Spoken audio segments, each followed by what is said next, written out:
Hey guys, it's me. So I just finished doing my day 4, the Shred in 30 level 2, and I have to tell you that I did it all today.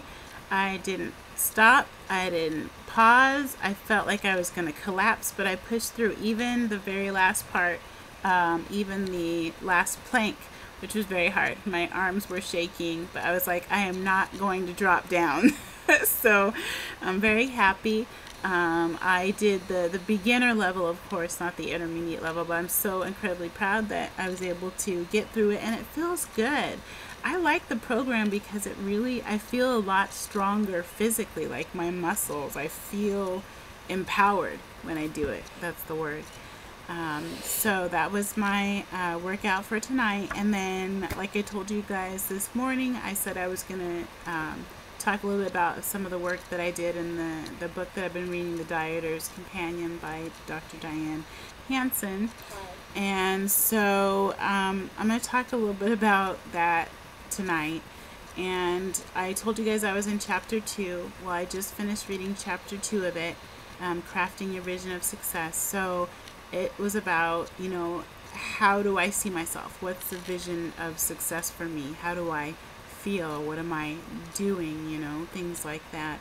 And then also the other part was dealing with unresolved issues that we use food to cope with. And as far as I'm going to talk about the unresolved issues first. And I definitely had issues that led me to using food. Stress was a huge thing for me. Major stressors, very difficult at times, many times, single parenting, as far as you want the very best for your child, how do you do that? How do you keep them on the right path? How do you bring them back to a right path? How do you, all of these different things that you want because you want them to have the best future that they can possibly have.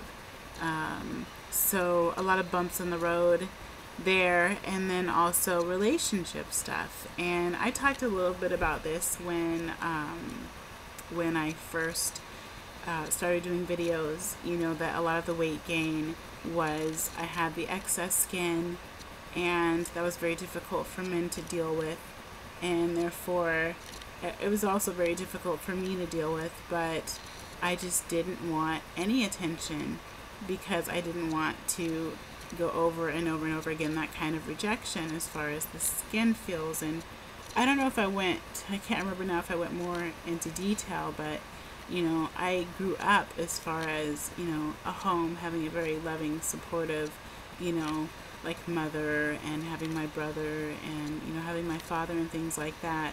But a lot of outside things from my peers is that they continually told me, because I was fat, or because I was this, or because I was that, how unworthy I was of love and being loved, and how nobody would ever want me. And so that kind of grew in my mind, and that is a major thing that I held on to as far as using food, because while I think definitely on some level I mean I know that I internalized that, and the choices in men probably reflect that internalization of that, choosing men that could validate that even though I didn't want it.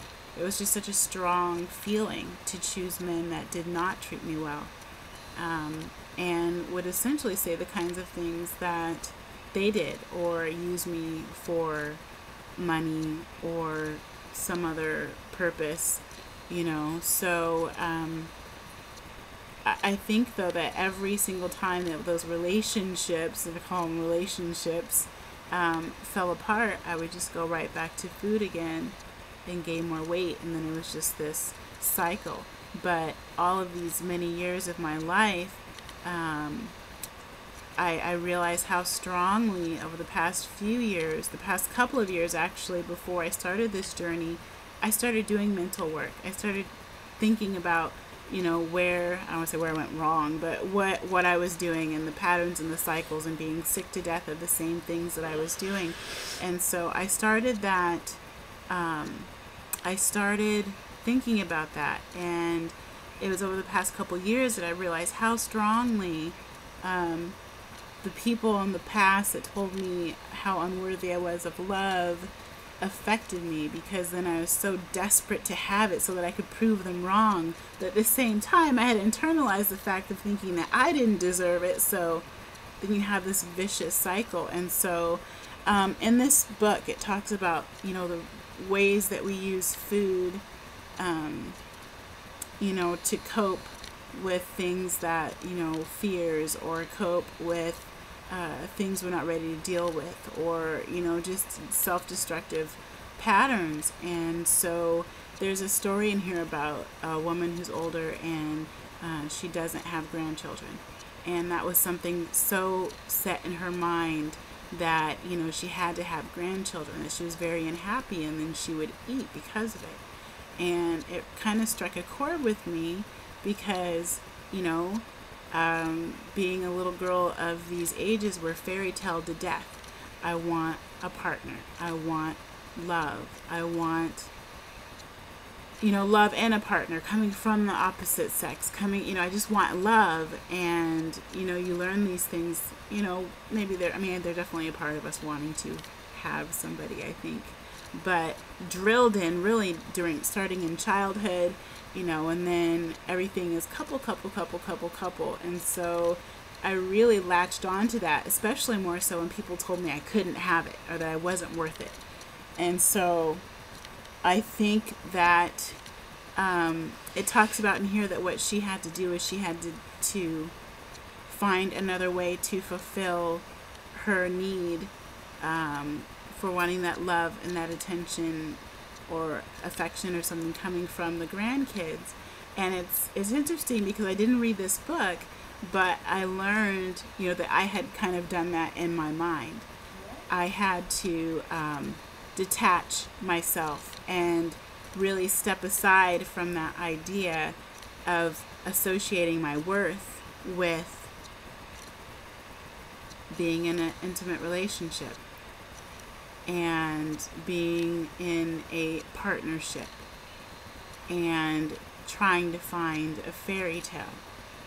And so for me, there was, before I started this journey, a huge sense of release, of pressure, of feeling, that all of my worth is tied to this one thing that people told me I wasn't worth, and that was having somebody love me. That I had to focus on, loving myself first before anything, but loving myself and finding things of happiness that are not tied to being in a relationship. Discovering who I am and what I want, because truthfully those thoughts were so drilled in me at the time that I probably forgot about anything else, just trying to not focusing on anything else, not focusing on myself and loving myself and developing myself and doing all these things, because I was just so panicked by the fact that I was told that nobody could ever love me. And so just trying to find that thing, and then added pressures of course, wanting to have that for my daughter, a partner, a father figure, things like that. And so, I wanted to have that kind of relationship for many reasons. So I found myself being able to let that go. And it like I said, it's a huge sense of relief. I mean, now it's like, it's a different kind of desire. It's like, I would really like that. I would like to have a relationship at some point in time, but it's not a desperate need tied to being obsessed with fairy tales or trying to find a sense of self-worth that people told me I could never have because of that, nobody being able to love me. And so, like the lady in the story, You know, she found different ways to give and receive love. She found different ways to have attention, and different ways to fulfill that need, as have I, through discovering more about myself, through, you know, I don't know, just I released that really ingrained feeling, that control that was over me. And I think that's why, for me, going through this journey is different than the first time I went through the journey, because still in the back of my mind was that obsession, and that obsession is not there. It's like, oh, it'd be nice, but the obsession of it is not there anymore. So that was good. And then the other part is the vision of success, you know, and I have my vision board up every day. So I think to some degree, you know, I definitely have a visual of what the success is. Now, I have pictures of, you know, the different people from the magazines and things that inspire me, but I don't know if I mentioned this before, I might have, so I'll say it again. It's a different feeling. It's looking at them representing strength, as opposed to me thinking I can look like that. So it's just their representation of health and strength and empowerment that I see this time, as opposed to trying to get a body like that. I know that my body will be the best that it can be. It will not ever be perfect, and it will not look like any of those pictures. But there's still that motivation of what's behind it, in their faces, in their poses, in their actions, that I love. And then also the pictures of myself from when the first time that I lost weight. I physically know that I can attain that for sure. But I put it up there now because I want to be stronger and healthier and fitter. I did write a little bit down as far as a vision board. I talked about feeling toned, feeling energetic, being capable of physically challenging myself. I see myself doing lots of outdoor adventures like hiking and bungee jumping and all the things that I had loved to do before.